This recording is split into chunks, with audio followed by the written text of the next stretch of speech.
বিশ্বাস করেন, আজকে যদি আপনি বাবা হয়ে থাকেন, আজকে রাতে যদি আপনি মৃত্যুবরণ করেন, আপনাকে সকাল পর্যন্ত ঘরে রাখতে আপনার সন্তানেরই ঘৃণা ধরে যাবে। এটাই বাস্তব।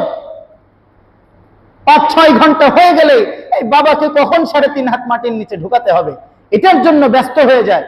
এটা মানুষের স্বভাব, এটাই দুনিয়া। কারণ দুনিয়া তো কিছুই না, দুনিয়া কিছুই না। দুনিয়া তো আল্লাহ তাআলা দিয়েছেন পরীক্ষার জন্য। আমি যদি দুনিয়াতে এরকম গাফেল ভাবে চলতে চলতে আমার জীবনটা শেষ করে দেই, আমার থেকে বোকা এ সমাজে আর কেউ নাই।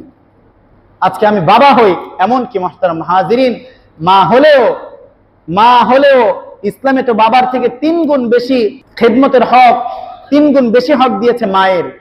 রাসূলকে 4 বার জিজ্ঞাসা করা হয়েছে, 3 বার বলেছে মায়ের কথা, 1 বার বলেছে কার কথা? আমাদের বাবার কথা। কারণ মায়ের কষ্ট অনেক বেশি, মায়ের কষ্ট অনেক বেশি।